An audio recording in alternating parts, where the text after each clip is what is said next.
Oke, assalamualaikum warahmatullahi wabarakatuh. Pada video kali ini kita akan servis lampu Philips spiral keong 24 watt, yang mana ini nanti ada kerusakan-kerusakan yang mana tidak begitu terlihat, akan tetapi perlu ketelitian khusus untuk mengetahui dari kerusakan lampu ini.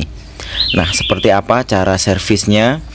Bisa kamu ikuti video ini sampai habis agar kamu mendapatkan ilmu yang bermanfaat pada video kali ini.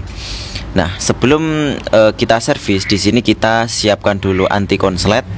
Ini anti konslet ini skemanya sudah saya tampilkan di foto ini ya. Kamu bisa membuatnya sesuai dengan skema yang tadi kita bagikan. Dan di sini lampunya dalam kondisi nyala ya. Akan tetapi ini sebenarnya dia lampunya ini kacanya sebenarnya rusak. Nah, ini memang kita harus benar-benar teliti saat servis lampu, karena jika kita salah memprediksi dari kaca lampu ini akan berakibat fatal. Karena ketika dikiranya menyala, ketika kita berikan ke user, nah, dia nanti akan mati dalam beberapa hari ataupun cuma beberapa detik ya. Nah, kita harus benar-benar hati-hati dalam menganalisa ini. Dan di sini kita lihat ini di kamera kurang begitu terlihat, akan tetapi kalau secara kasat mata di bagian pangkal dari kaca ini terlihat berwarna menyala merah ya. Ada menyala merah seperti warna pink ya. Biasanya ciri-ciri kaca yang rusak itu seperti itu. Jadi warnanya di sebelah kaca itu warna merah, merah membara biasanya.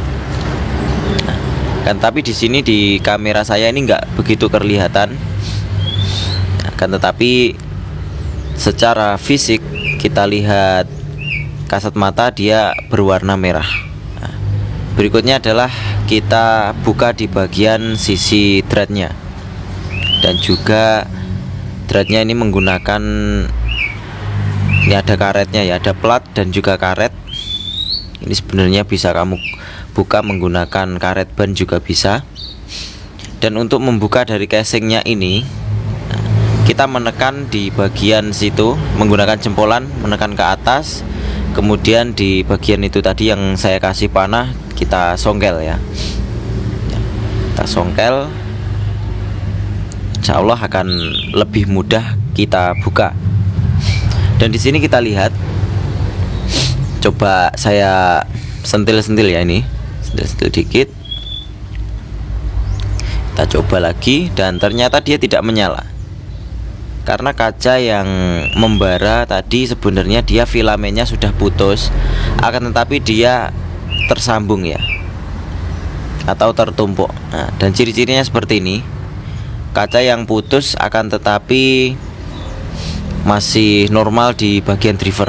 Biasanya ketika kita jumper menggunakan besi di bagian filamennya kawat tadi, itu biasanya kaca akan menyala ya. Itu ciri-ciri dari drivernya masih normal, akan tetapi kacanya putus. Nah, itu biasanya ciri-cirinya seperti itu. Dan di sini tinggal kita lepas di bagian kawat filamennya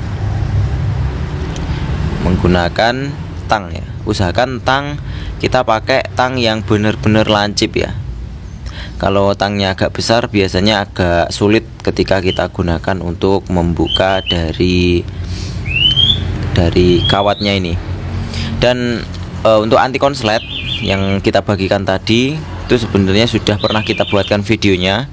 Kamu bisa cek di galeri channel ya, klik channel ini, kemudian nanti ada di scroll videonya tentang pembuatan anti konslet. Nah, ini memang anti konslet sangat sederhana, kan tetapi untuk secara fungsi ini sangat kita butuhkan ketika servis lampu. Karena ketika kita cek lampunya, kalau di beberapa lampu itu ada yang konslet, kalau kita tidak pakai anti konslet biasanya PCB MCB rumah itu akan gejlek ya. Daripada sering gejlek, kita pakai anti konslet. Dan di sini kita lepas di bagian kacanya ya, dengan cara memasukkan di sisi kaca yang satunya dan yang satunya kita lepas. Memang cara untuk kaca keong seperti ini. Jadi kita benar-benar masukkan full, baru di sebelahnya kita bisa melepasnya. Karena memang tekniknya seperti itu tadi. Dan di sini berhubung kaca yang model keong, ini namanya kaca keong ya, yang aslinya ini kalau di daerah saya. Ini saya lagi kehabisan di kios ini. Dan kita di video ini akan modifikasi kaca lampunya. Ini kita modif menggunakan kaca spiral biasa atau kaca yang ada lehernya ya. Nah, kita modif, dan gimana caranya untuk modif kali ini kita simak terus videonya sampai akhir. Dan masih banyak ilmu-ilmu yang kita bagikan pada video ini, jangan kemana-mana ya. Dan di sini ini saya tunjuk-tunjuk ini kita bersihkan. Tadi ada atomnya ya, ada atom dan juga lemnya. Itu kita bersihkan sampai rata di bagian yang saya tunjuk tadi. Dan ini untuk kaca spiral yang di sini ada dua jenis. Ini kalau ini kita sebut 3,5T, dan yang ini adalah 4T. Biasanya nyebutnya seperti itu di daerah saya. Dan untuk 3,5T ini biasa digunakan di 18 watt sampai 20 watt. Dan yang 4T ini antara 20 watt sampai 23 watt. Biasanya itu. Dan di sini berhubung lampu ini adalah 24 watt, kita pakai kaca yang 4T.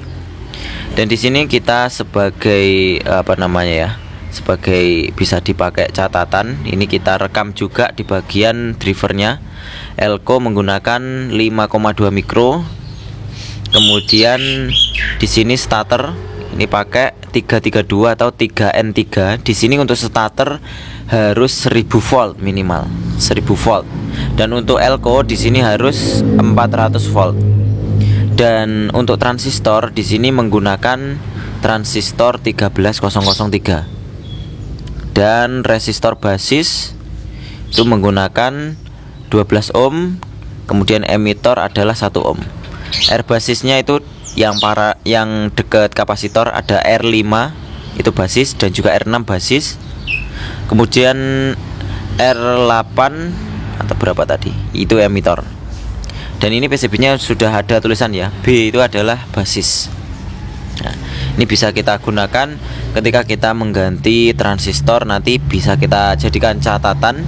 Untuk driver 24 watt tipe seperti ini itu menggunakan 12 ohm dan juga 1 ohm untuk emitornya.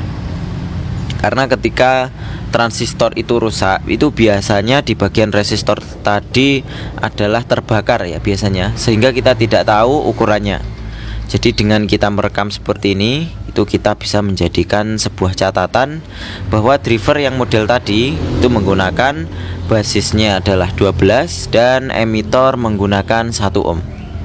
Dan di sini untuk modif seperti ini kita biasanya menggunakan cutter yang benar-benar lancip dan juga tajam ya, ini supaya mudah kita gunakan untuk memodif dari casingnya ini. Nah, di sini saya percepat. Nah, untuk tekniknya adalah kita bakar dulu supaya casingnya ini teksturnya lebih empuk ya. Karena ketika empuk dia lebih mudah kita modif, kita buat bolongan ya. Kita buat lubang itu lebih mudah. Dan untuk membuat lubang seperti ini biasanya kita menggunakan ujung dari cutter. Jadi ujungnya kita gunakan untuk memotong. Karena kalau tidak pakai ujung itu biasanya dia sulit.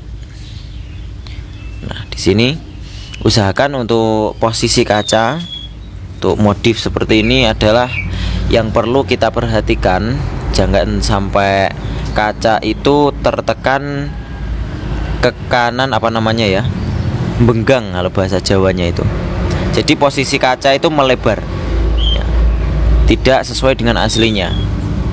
Dan itu menyebabkan kaca itu memiliki tekanan ke luar ya, sehingga ketika panas dia akan memuai dan kaca akan pecah.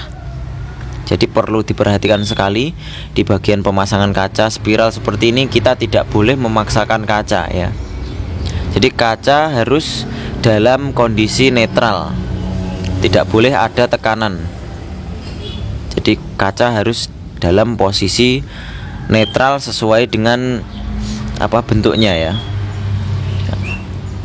Jadi tidak boleh ada tekanan ke dalam ataupun ke luar ya. Jadi kita harus perhatikan di bagian sisi kacanya.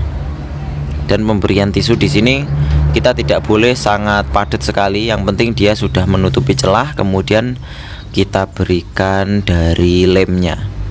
Sehingga ketika kita kasih lem, dia kaca dalam posisi netral. Nah, seperti itu. Kita berikan di sini menggunakan lem Korea atau lem G. Lem G, untuk lem G itu biasanya ada dua jenis, yang original dan juga yang KW ya. Yang original untuk secara kasat mata itu membedakannya sangat mudah. Untuk original itu biasanya wadahnya itu kembung dan juga isinya lebih banyak. Kalau yang KW itu biasanya dia langsing atau gepeng ya di bagian bentuk dari wadah lemnya. Dan di sini saya menggunakan lem silikon, ini silikon grease yang biasa kita gunakan untuk pendingin lampu LED. Ini memang bisa kita gunakan juga untuk lem dari kaca ini. Kelebihan dari silikon ini, dia tidak mengandung air, sehingga ketika kita gunakan meskipun dalam kondisi basah, dia tidak menguap dan mengkonsletkan dari drivernya.